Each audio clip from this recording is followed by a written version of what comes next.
Terima kasih Tuhan, berbicaralah urapi hamba-Mu. Dan kami semua mau mendengarkan suara-Mu.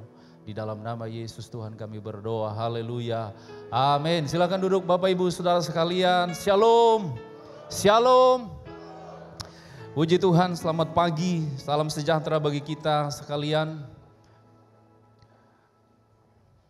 Kalau saya boleh berdiri di sini, semua karena anugerah Tuhan saja.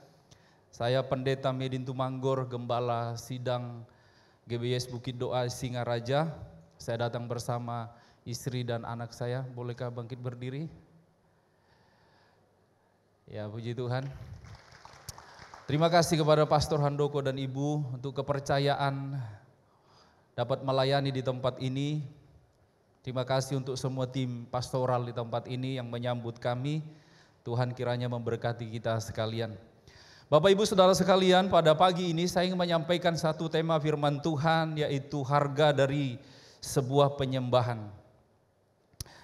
Mari kita membuka firman Tuhan di dalam Markus pasal yang ke-14 ayat 3 sampai ayat yang ke-9. Markus pasal yang ke-14 ayat 3 sampai ayat yang ke-9. Bapak Ibu, mari kita membaca firman Tuhan ini bergantian. Saya akan membaca ayat ganjil, Bapak Ibu ayat genap. Di dalam Markus pasal 14 ayat 3 sampai 9. Ayat yang ketiga, ketika Yesus berada di Betania di rumah Simon si Kusta dan sedang duduk makan, datanglah seorang perempuan membawa suatu buli-buli pualam berisi minyak narwastu murni yang mahal harganya. Setelah dipecahkannya leher buli-buli itu, dicurahkannya minyak itu ke atas kepala Yesus.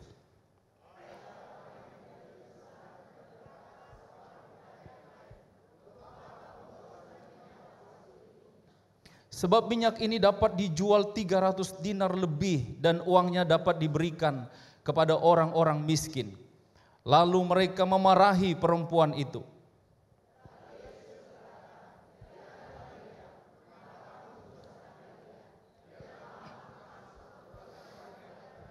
Karena orang-orang miskin selalu ada padamu dan kamu dapat menolong mereka bila kamu menghendakinya. Tetapi aku tidak akan selalu bersama-sama kamu.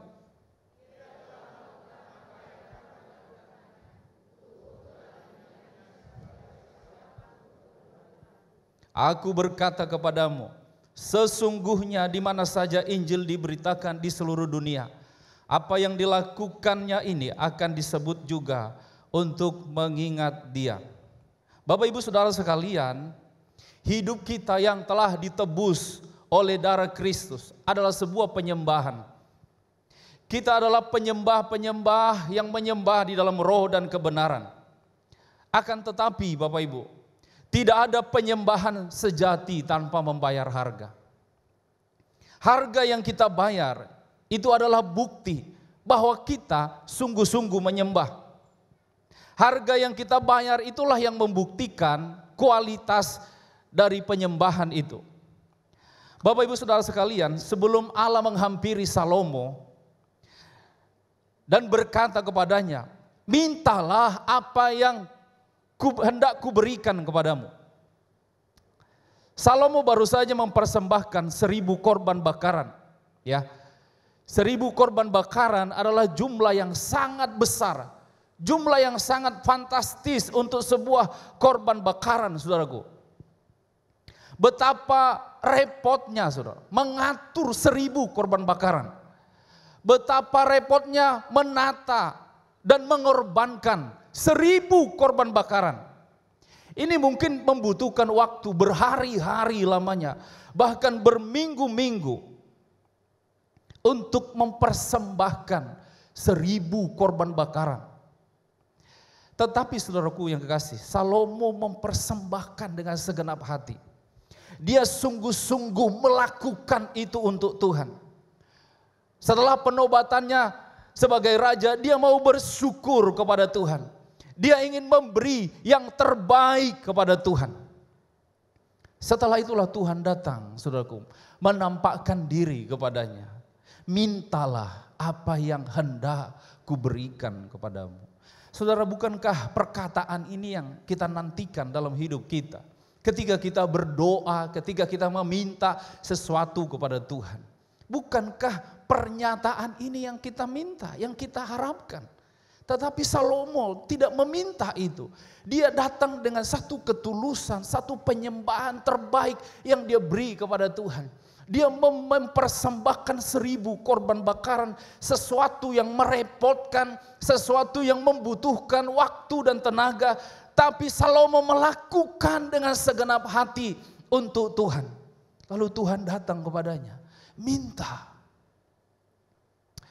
Apa yang hendak ku berikan kepadamu? Salomo bilang, aku tidak minta yang lain-lain, cuma satu yang saya minta. Saya cuma minta hikmat untuk boleh saya memimpin umatmu yang besar. Tuhan bilang, walau kau tidak minta umur panjang dan kekayaan, aku akan beri kepadamu. Saudara lihat, Tuhan yang tidak tahan kalau dia tidak memberi kepada Salomo. Tetapi apa yang dilakukan Salomo?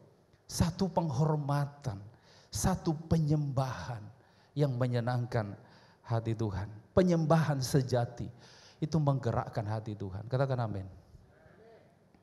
Saudaraku yang kekasih, pada saat kelahiran Yesus di Bethlehem, orang-orang Majus melihat bintang yang berbeda di langit, saudaraku.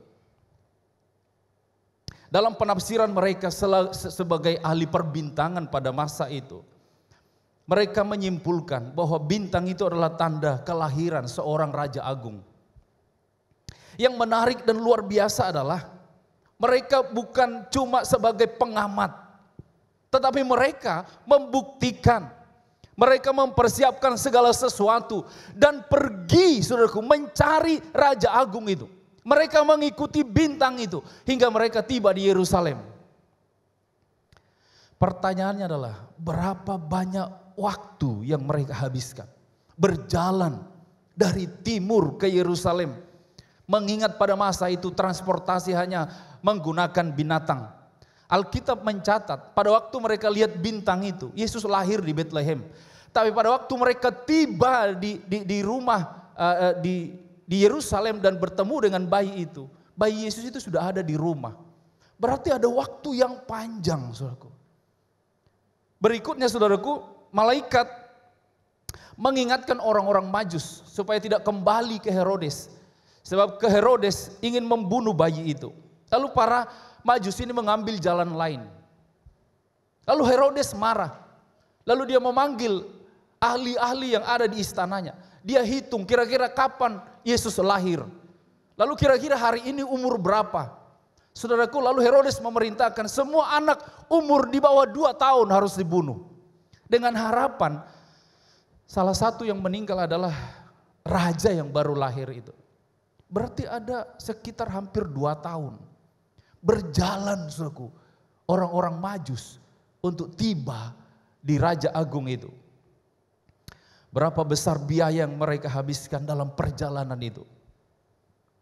Yang mengesankan saya adalah mereka berkorban, membayar harga yang besar, datang ke Yerusalem bukan untuk mendapatkan sesuatu. Mereka datang hanya untuk menyembah. Mereka datang justru untuk membawa persembahan kepada raja yang baru lahir itu. Mereka datang bukan untuk mendapatkan, tapi mereka datang untuk memberi, untuk mempersembahkan. Mereka datang untuk menyembah. Mereka bayar harga yang mahal hanya untuk datang menyembah. Coba Bapak Ibu renungkan. Kenapa kisah ini dicatat di Alkitab? Alkitab mau mengatakan kepada kita, inilah penyembahan sejati. Amin. Datang untuk memberi, bukan datang untuk menerima. Sekali lagi, saudaraku, tidak ada penyembahan sejati tanpa membayar harga. Yesus pernah berkata kepada murid-muridnya, tidakkah kamu sanggup berjaga-jaga 1 jam saja? Saudara bisa duduk dan melihat gadget saudara 7 sampai 10 jam. Tapi coba saudara diajak doa malam. 5 menit pertama mungkin masih semangat. 30 menit kemudian, atau saudara doa pribadi di rumah. Mungkin saudara ya setengah ngantuk. 1 jam kemudian sudah tidur di kaki Tuhan. Tapi di sini tidak ada, amin. Di sini semangat semua berdoa, amin. Di sini maksud saya, tidak tahu di sana. Saudaraku yang kekasih, ibadah yang sejati itu bayar harga, saudaraku. Paulus berkata, mempersembahkan tubuh sebagai persembahan yang hidup, yang kudus, dan yang berkenan kepada Allah. Itu bayar harga, saudaraku. Banyak orang beribadah dalam kecemaran. Banyak orang melayani dalam ketidakkudusan. Mengapa orang tidak bisa memberikan ibadah yang sejati? Karena tidak mau bayar harga, saudaraku. Tempat yang aman adalah kompromi. Kita tinggal di zaman, saudaraku, di mana kecemaran bisa datang di rumah kita lewat handphone, lewat gadget, dan segala macam. Kalau saudara menjadi penyembah sejati, saudara harus bisa memilih dan membayar harga untuk berkata tidak kepada semua kecemaran. Amin. Amin, saudaraku. Berdoa juga ada harganya. Seperti yang saya sampaikan tadi. Kita perlu duduk di kaki Tuhan. Pelayanan ada harganya. Melakukan tindakan pelayanan itu jauh lebih mudah, saudaraku. Untuk melayani di mimbar ini apapun, saudara cukup dengan berlatih, berulang-ulang, berkali-kali, saudara akan pasti bisa. Tetapi memiliki hati seorang pelayan itu jauh lebih susah, saudaraku. Kau harus merendahkan hatimu untuk berada di dalam satu tim. Tidak sedikit pelayanan itu sambil melayani pemain bass dan pemain keyboard misalnya. Itu tidak saling menyapa. Ada banyak peristiwa begitu. Tapi tidak di sini, amin. Di sana sini. WL sama keyboard itu bisa ngamuan. So. Saya pernah pelayanan demikian. Ya. Saya punya teman juga sesama pengerja di satu gereja. Entah kenapa gembala saya ini selalu saya yang disuruh, WL saya ini, saya tidak tahu penilaian. Dia selalu disuruh di belakang. Satu hari dia pegang di gereja kecil ya. Kita semua harus multi, harus bisa semua. Gitu. Mulai dari ngepel gereja sampai semua harus bisa. Waktu saya pimpin pujian, sengaja mic-nya dikecilin sama dia. Pokoknya saya sambil melayani, dia cari gara-gara di belakang. Jadi saya ngelayani sambil ngamuk, saudara. Jadi kadang-kadang pelayanan itu melayani dalam tindakan aktivis itu dengan berlatih cukup. Tapi memiliki hati seorang pelayan itu perlu membayar harga. Amin. Semua orang suka mengatur, tapi tidak semua orang suka diatur. Apalagi saudara kalau punya duit. Tetapi pelayan sejati adalah engkau harus menyerahkan kebebasanmu, hakmu untuk diatur orang lain. Baru kita bisa menjadi sebuah tim. Maka kita akan menjadi seperti Yesus yang tidak mempertahankan kesetaraan dengan Allah itu sebagai milik yang harus dipertahankan. Nah, ada 2 saudaraku alasan sebuah penyembahan. Next, yang pertama, menyembah karena perintah. Perintah harus dilakukan, jika tidak dilakukan ada konsekuensi yang harus ditanggung. Karena sebuah perintah harus dilakukan. Ini adalah sikap yang paling rendah dari sikap seorang pelayan. Perintah itu tidak salah, memang firman Tuhan memerintahkan kita untuk melakukan banyak hal bagi Dia. Tapi sikap kita, saudaraku, mesti berubah, bukan melihat itu sebagai perintah yang memberatkan. Masih banyak orang melihat ibadah sebagai sebuah perintah. Kalau tidak beribadah, takut Tuhan marah. Wah, terutama di Indonesia Timur mungkin atau di kampung saya di Sumatera Utara sana, saudaraku. Jarang sekali orang pergi ke ladang atau ke sawah pada hari Minggu. Di daerah-daerah kantong-kantong mayoritas Kristen. Jarang sekali orang pergi ke sawah atau ke kebun atau ke ladang pada hari Minggu. Di kampung saya, di Sumatera Utara sana, di desa, hari Minggu itu adalah harinya Tuhan. Tapi pertanyaannya, apakah mereka ke gereja? Nah, ini pertanyaannya, saudara. Kalau ke ladang takut Tuhan marah. Tapi apakah mereka ke gereja? Ternyata gereja banyak yang kosong kursinya. Kebanyakan ibu-ibu, saudaraku. Pria-pria kemana hari Minggu? Di kedetuak, saudaraku. Takut, saudaraku, tidak ke ladang, takut ke ladang, tapi juga tidak ke gereja. Nyanyi di kedetuak, nyanyi, meragam-ragam, lagu apalah, segala macam lah di situ. Vokal grup di situ. Gereja tuak nasional itu. Saudaraku yang dikasih, hanya sebuah perintah gitu. Mengapa orang sulit mengampuni? Karena melihat pengampunan itu baru sebatas perintah. Lalu mengapa orang terpaksa mengampuni? Karena melihat bahwa mengampuni itu adalah perintah. Kalau tidak mengampuni, tidak diampuni. Jadi terpaksa mengampuni daripada tidak diampuni. Mengapa banyak orang sulit mengembalikan persepuluhan? Karena melihat persepuluhan itu masih sebatas perintah. Maka carilah gereja yang tidak menekankan persepuluhan. Padahal dia sedang ditipu sebenarnya. Kau kehilangan janji kalau engkau mengelak, saudaraku, dari sesuatu yang sebenarnya itu adalah kepedulian Tuhan dalam hidupmu. Tapi ada orang yang memberi persembahan persepuluhan karena ada janji tingkap-tingkap langit akan dibuka. Dengan harapan, saudaraku, memberi, menerima, menabur, menuai. Tidak ada yang salah dengan itu, saudara. Itu perintah. Kalau kita memberi, tingkap-tingkap langit akan dibukakan untuk memberkati kita. Haleluya. Ternyata sampai tingkap rumah dibuka, biasa-biasa aja, sudah berhenti. Saudaraku, ada juga orang yang luar biasa, ya. Orang yang pelit, tidak pada tempatnya. Saya pernah mendengar cerita dari teman saya, hamba Tuhan. Suatu hari di gerejanya, ada satu bapak yang kikirnya itu tingkat tinggi. Jadi kalau sudah giliran persembahan, orang ini masuk ke kamar mandi. Setiap persembahan dijalankan, dia sudah cepat-cepat ke kamar mandi. Ada seorang petugas persembahan yang sudah kesal sekali lihat orang ini. Suatu hari ketika persembahan, ibu ini yang bawa kantong. Bapak ini sudah masuk di kamar mandi.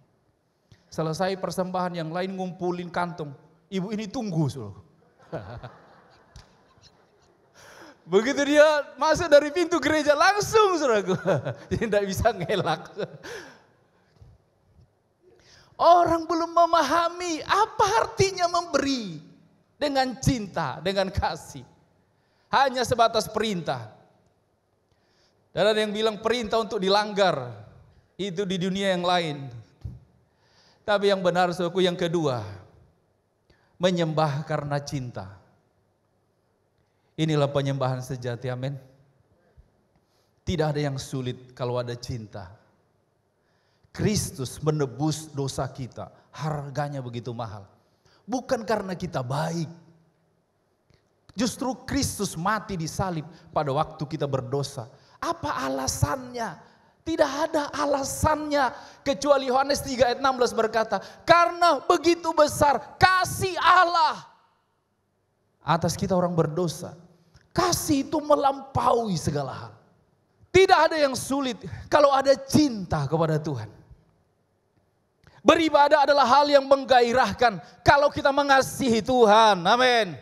Memberi akan penuh sukacita jika kita mengasihi Tuhan. Melayani bukan beban bagi orang yang memiliki kasih. Sebaliknya, pelayanan adalah satu penghormatan dari Tuhan kepada kita. Tidak ada yang berat kalau penyembahanmu karena kasih, karena cinta. Cinta itu, saudaraku, menerobos segala hal. Saya punya pemuda beberapa waktu yang lalu mulai berpacaran dengan pemuda di gereja kita, sama-sama pelayan, saudaraku. Tapi sejak mereka berpacaran, saya amati ini perempuan berdua ini selalu terlambat datang ke gereja. Lalu yang pria saya panggil, sini dulu. Sejak kamu pacaran, kamu kok suka terlambat datang ke gereja? Jemput pacar pi. Kenapa mesti dijemput? Kan bisa datang sendiri. Lalu kemudian dalam satu waktu saya panggil berdua. Saya tanya kepada yang perempuan. Dulu kamu sebelum pacaran, kamu bisa datang ke gereja naik motor. Sekarang setelah pacaran, kenapa justru kamu tidak bisa? Mesti dijemput.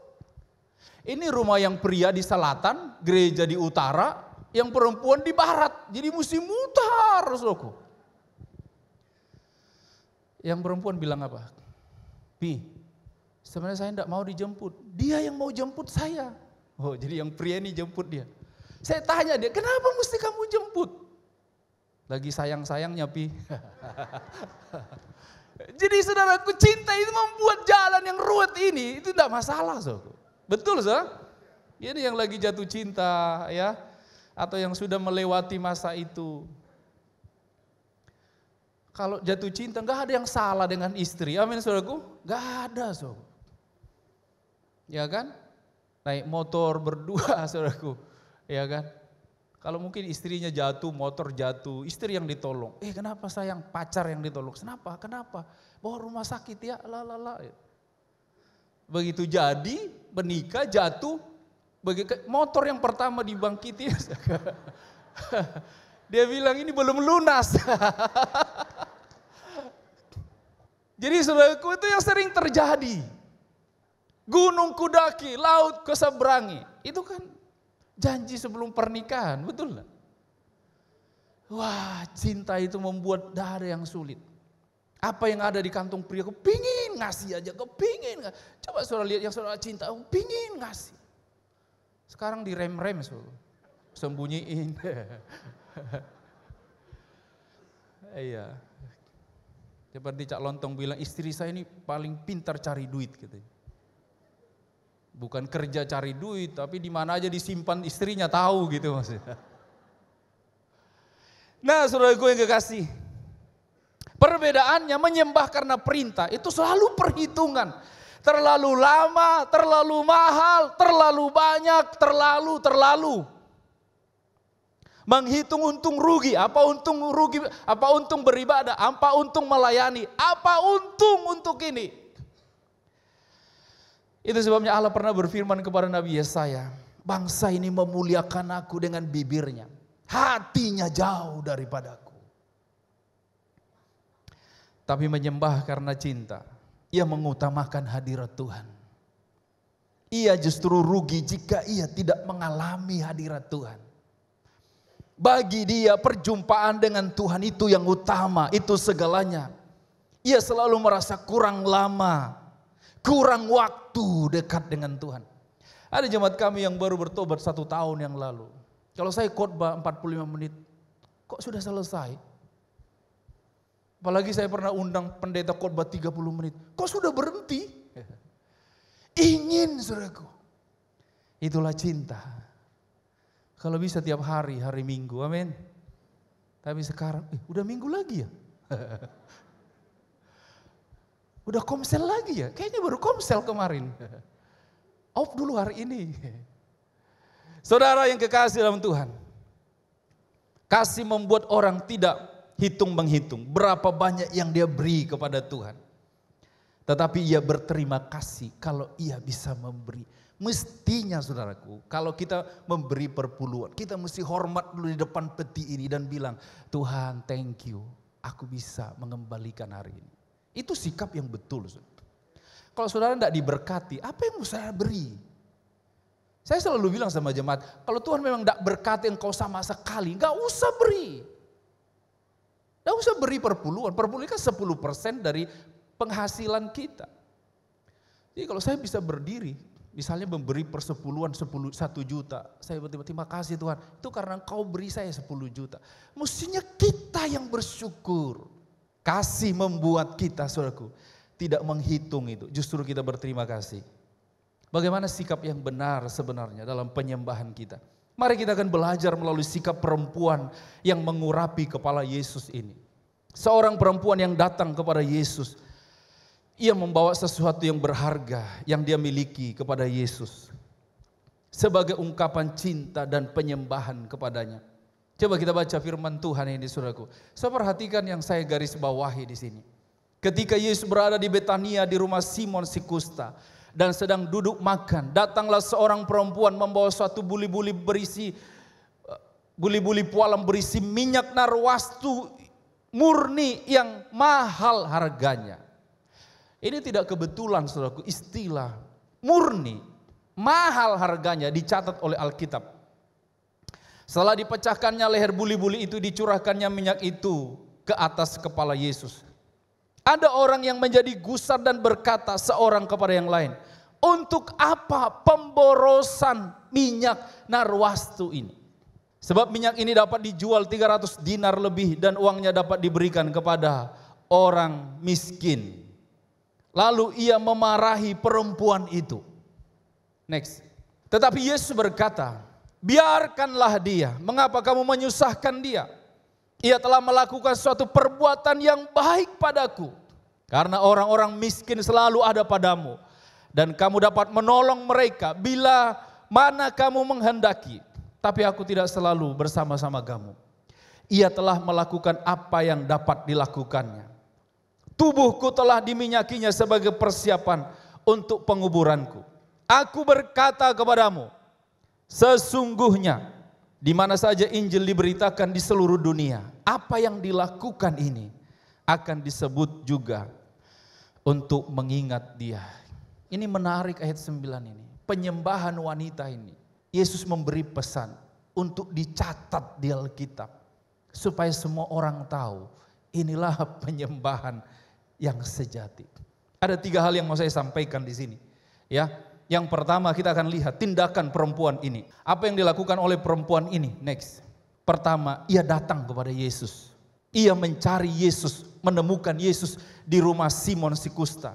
Kasih itu mendorong dia untuk datang kepada Yesus. Dia tidak akan mengalami kasih yang luar biasa ini jika ia hanya menunggu Yesus datang di rumahnya. Tapi apa yang dilakukan perempuan ini? Dia cari kemana Yesus. Penyembahan itu dimulai dari satu niat, saudaraku. Datang kepada Tuhan. Ada inisiatif dalam diri kita, datang kepada Tuhan. Semua terobosan iman, terobosan rohani dimulai dengan satu kata, datang. Datang adalah langkah awal dari sebuah perjumpaan dengan Tuhan. Yang kedua, saudaraku, ia membawa minyak narwasti yang mahal harganya. Minyak narwasti tersebut berharga 300 dinar. Upah pekerja pada masa itu, satu hari itu 1 dinar. Berarti 300 dinar adalah 300 hari kerja dari seorang pekerja. Kalau gaji misalnya harian 150.000, saudaraku, maka 300 dinar ini adalah 45 juta. Minyak wangi 45 juta. Siapa di sini yang pernah punya minyak angin? Minyak wangi 45 juta. Kalau ada minyak wangi 45 juta, saya rasa waduh, itu cuma kita tidak berani, cuma ambil sedikit saja. Itu wanginya luar biasa. Alkitab tidak mencatat bahwa wanita ini adalah orang kaya, tetapi cintanya kepada Yesus membuat dia melakukan suatu penghormatan kepada Yesus. Kenapa Alkitab mesti mencatat minyak narwastu yang mahal harganya? Mungkin bagi orang kaya, saudara yang ada di sini, ini tidak mahal. Tapi bagi wanita ini adalah minyak termahal. Mungkin dia sendiri tidak pakai ini. Alkitab mau mengatakan kepada kita, menempatkan Yesus sebagai pribadi yang terhormat, tertinggi, termulia, dan layak menerima yang terbaik dari hidup kita. Perempuan ini mau menempatkan Yesus adalah termulia, terhormat, tertinggi, yang layak menerima penyembahan. Nilai dari pemberian saudara menunjukkan level dari orang yang menerimanya. Saudara tidak memberi uang jutaan kepada pengemis di lampu merah. Saudara tidak memberikan TV saudara yang baru kepada pemulung yang ada di sekeliling saudara. Pemberian itu diukur oleh siapa yang menerima. Karena pemberian itu adalah penghormatan. Pemberian itu dihubungkan siapa yang layak menerima. Wanita ini menempatkan Yesus layak menerima yang terbaik dari hidupnya. Itu sebabnya Yesus berkata, di mana saja Injil diberitakan, apa yang dilakukan perempuan ini akan dicatat untuk mengingat dia. Wow, luar biasa. Jadi orang yang menerima dan orang yang memberi, apa yang kau beri menunjukkan siapa yang menerima. Saya pernah diundang seorang pengusaha kaya, saudara. Di satu sisi saya sangat bangga lah, terhormat. Pendeta desa diundang pengusaha kaya. Karena ada relasi lah, ada hubungan pertemanan. Saya senang, saya diundang. Di sisi yang kedua, saya jadi gelisah. Berapa yang saya harus kasih? Itu saudara, undangannya saja mungkin bagusnya itu bisa lebih besar dari yang apa yang saya mau beri. Saudara. Saking bagusnya undangannya. Mungkin itu bisa harga 500.000 satu undangan. Jadi kita mau ngasih, berapa yang mau kasih? Ini orang kaya ini yang menerima ini. Artinya begini saudaraku. Apa yang kau beri pada Tuhan, itu menunjukkan seperti apa engkau memandang Dia. Amin. Banyak orang mengasihi Tuhan, berkata mengasihi Tuhan, tapi hanya memberi sisa-sisa yang ada padanya. Kalau ada waktu Pak, melayani ya, kalau ada waktu Pak. Kalau tidak repot Pak, kalau sempat Pak. Ada istilah disisihkan sama disisahkan. Contohnya saudara diundang sama Pastor Han. Ibu, mungkin ada Ibu Roni di sini. Ibu Roni, Bapak Roni saya undang makan. Lalu dihidangkan. Ini adalah sisa-sisa seminggu yang lalu. Ayo makan Pak. Atau siapa yang ngundang saudara. Atau anak saudara ngundang saudara. Tapi kalau dia bilang ini disisihkan sama disisakan. Itu dua hal yang berbeda. Kalau anak saudara pulang ke rumah ya dan bilang begini. Ma kita pulang dari tadi makan-makan ma. Terus ada sisa ma saya bungkus ma untuk mama gitu. Saudara pasti bilang, waduh anak durhaka. Mama mengandung kamu 9 bulan, itu kan biasanya itu langsung riwayat hidup itu langsung diucapkan. Menyekolahkan kamu, buat kamu kasih sisa-sisa. Coba dia bilang, ma tadi kami bungkus dulu untuk mama. Aduh anak mama yang paling sayang, paling baik di dunia. Coba saudara diundang Pastor Han, ini makanan yang kami suka terbaik. Nah itu menunjukkan saudara siapa. Jadi saudaraku yang kekasih, ketika engkau memberi sisa-sisa dari waktumu, tenagamu, uangmu kepada Tuhan. Itu menunjukkan seperti apa engkau melihat Tuhan. Ada orang kasih persembahan, sudah tidak laku di pom bensin, baru dikasih persembahan. Memang uang 100.000 tapi udah hilang gambarnya nomornya.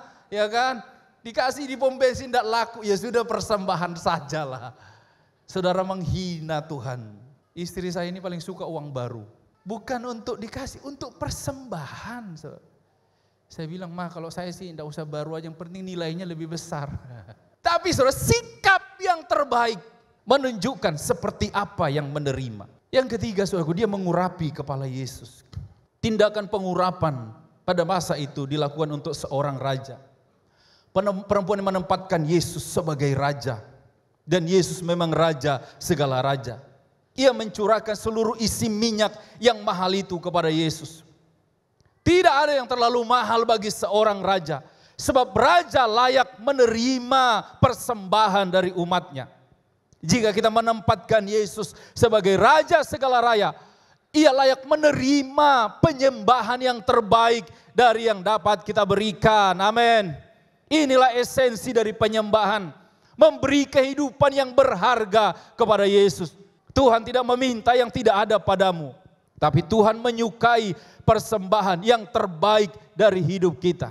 Markus pasal 12 ayat 41 berkata, seorang janda yang memberikan 2 peser.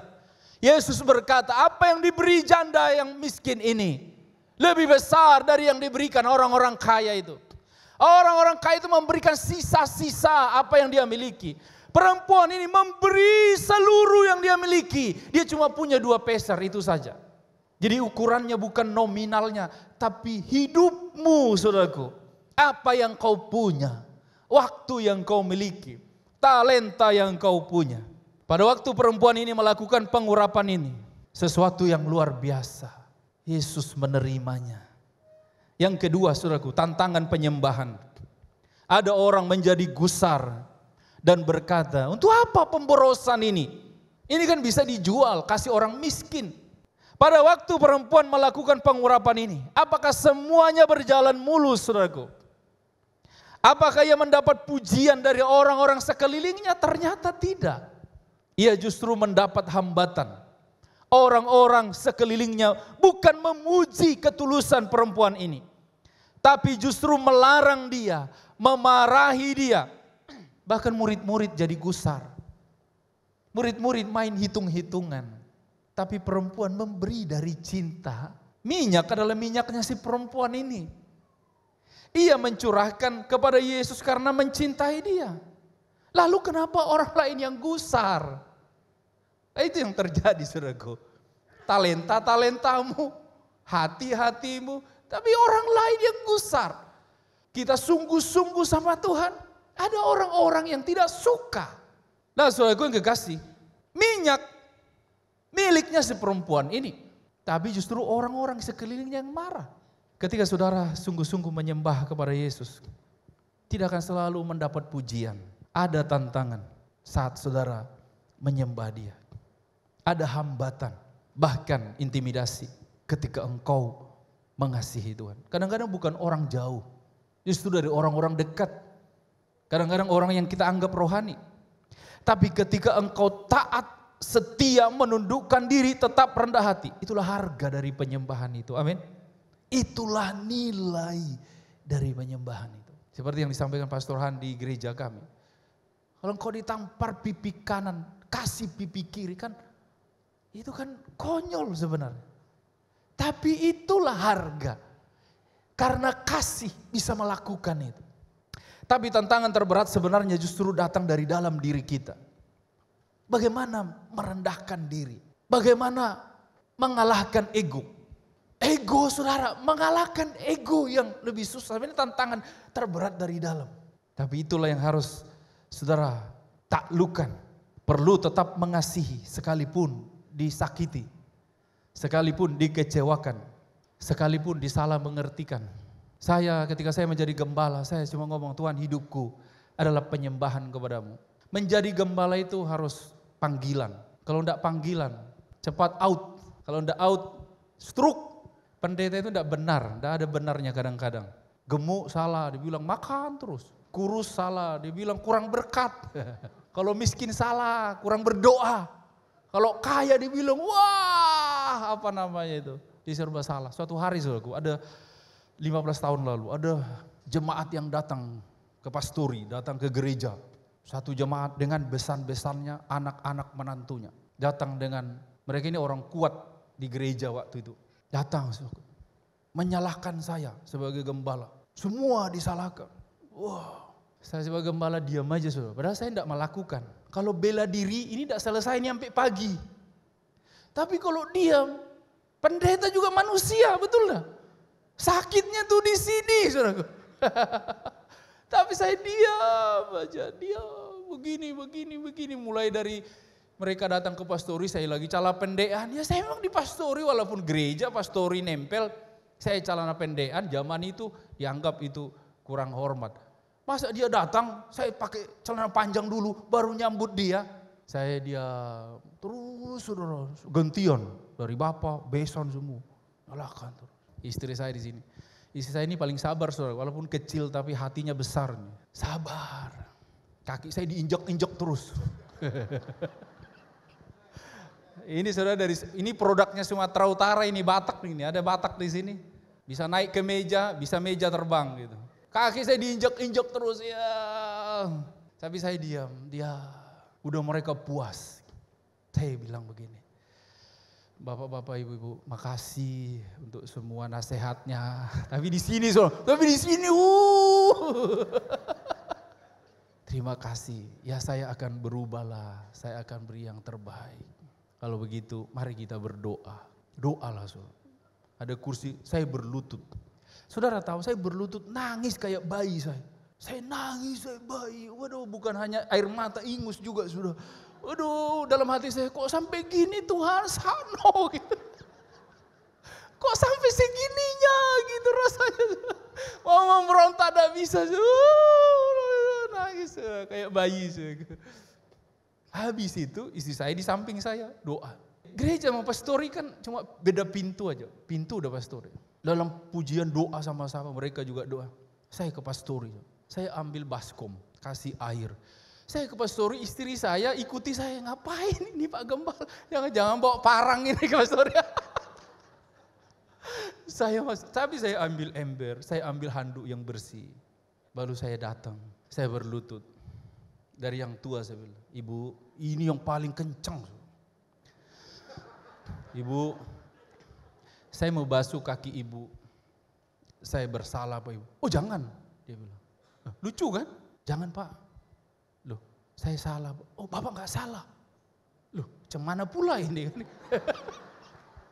Makanya saya tahu, merendahkan diri ditinggikan Tuhan itu ayat itu baru saya bisa alami hari itu. Udahlah Bu, saya pegang kakinya kan. Oh jangan Pak, jangan Pak, jangan Pak. Otak saya main saudaraku. Bagus juga nih. Berdiri dia, jangan, jangan. Sarang sama suaminya. Suami juga, jangan Pak berdiri. Kita kan kawan. Jawab Pak, saya salah Pak. Oh jangan, jangan. Loh tadi kan saya banyak salah. Enggak, saya cuma ngikuti istri saya. Jadi saya lari. Saya pergi yang ke sana. Wah saya bilang, kesempatan deh ini saya bilang. Lalu saya bawa ember, lari semua. Jadi saya bilang, wah, kalau saudara merendahkan diri, kalau saudara di atas, saudara bisa ditarik ke bawah. Tapi kalau saudara di bawah mau ditarik kemana? Pasti ditariknya ke atas. Orang yang merendahkan diri akan ditinggikan Tuhan. Amin. Kenapa suami istri berantem terus gitu ya? Itu karena apa? Istri ngomong, suami bilang, enggak, membela diri. Terus, akan naik terus. Coba sesekali ngomong, Ma, papa yang salah. Istrinya bilang, enggak, mama kok yang salah. Tapi kalau bilang, kamu yang salah. Dia bilang, kamu yang salah. Ini udah pernah selesai. Nanti praktek ya, amin. Tapi ada suami-suami yang ini juga. Saya yang salah Pak, ya memang kamu yang salah. Kalau itu sudah Yudas itu ya, berarti Yudas itu. Nah saudaraku yang kekasih, yang terakhir, 5 menit jadi 10 menit nih. Yesus menerima penyembahannya. Yesus bilang begini, biarkan dia. Kenapa kamu menyusahkan dia, minyak-minyaknya dia. Ia telah melakukan apa yang dapat dilakukan. Ia melakukan persiapan untuk penguburanku. Orang-orang di sekeliling Yesus tidak dapat merasakan apa yang dirasakan Yesus. Bahkan murid-murid Yesus pun tidak memahaminya. Tapi hati Yesus bergetar ketika ada cinta terbaik yang diberikan kepadanya. Amin. Kita semua sama, kita semua ini anak-anak Allah, anak-anak raja. Tapi hati Bapa terhadap masing-masing kita berbeda. Setiap orang yang punya hati yang memiliki cinta kepada Yesus, responnya juga berbeda. Amin. Saudara yang kekasih dalam Tuhan, ketika Sakeus naik di atas pohon. Sakeus itu adalah kepala pemungut pajak orang-orang Roma yang ditaruh di Israel sana. Sakeus badannya pendek. Ketika mendengar tentang Yesus, dia tidak putus asa. Dia pingin lihat Yesus. Apa yang dia lakukan? Dia melihat Yesus akan melewati satu jalan. Di situ ada pohon ara. Sakeus manjat. Sakeus ini kalau sekarang itu kepala dirjen pajak, saudara. Kepala dirjen pajak manjat pohon, saudara. Coba saudara pikir, ini orang kaya manjat pohon untuk lihat Yesus, saudaraku. Waktu Yesus lewat, apakah dia lewat? Nah, kontak dia. Ada yang nyari saya dan dia ada di atas pohon, bukan kera. Tapi dirjen pajak, dirjen cukai di atas pohon. Dia bilang, hei Sakeus, turunlah, aku mau ke rumahmu. Orang bilang, ngapain ke rumah orang berdosa? Protes semua. Lu gak usah protes, ada cinta di sana yang kontak dengan ini. Wah, luar biasa. Daud ada di padang. Dia tidak masuk nominasi raja, anak-anaknya Isa. Anak-anaknya Isai gagah perkasa untuk menjadi seorang raja. Tuhan tidak pilih. Tuhan bilang, masih adakah anakmu? Bapaknya saja lupa sama Daud. Daud tidak masuk nominasi, imut-imut. Gimana mau jadi raja? Tapi Tuhan bilang, hatiku ada di situ. Dia punya cinta kepadaku. Luar biasa. Tidak tergantung tingginya nada teriakan waktu nangis di kaki Tuhan, bukan. Kau punya cinta enggak? Amin. Cinta dibuktikan dengan harga. Penyembahanmu, hidupmu kepada dia. Penutup hidup yang ditebus oleh darah Kristus adalah sebuah penyembahan. Seluruh hidup kita harus mengekspresikan itu dalam kehidupan kita. Tak ada penyembahan sejati tanpa membayar harga. Harga yang kita bayar menunjukkan kualitas penyembahan itu. Ketika engkau dikucilkan karena nama Yesus, kau kehilangan warisan karena menjadi orang percaya. Putus dengan keluarga karena menjadi pengikut Yesus. Itu adalah harga yang suatu hari akan engkau terima sebagai mahkota. Amin. Ketika engkau memilih tidak bersama orang lain korupsi, kau tetap menjaga kehidupan yang kudus dan semua orang mengucilkan engkau. Itu adalah harga yang kau bayar. Pengorbanan kita untuk menjadi serupa dengan Kristus itu adalah bukti bahwa kita sungguh-sungguh menyembah. Bagaimana engkau harus menaklukkan karaktermu, itu ada harganya. Ini anak-anak muda kadang-kadang baru karena pacar, karena suami yang datang apel bawa mobil, bawa ini. Waduh, agamamu apa? Pancasila pokoknya. Kristen boleh, Islam boleh, Hindu boleh. Agama Pancasila. Tapi saudara yang merasakan kasih Tuhan, aku adalah pengikut Yesus. Hidup yang kekal, amin.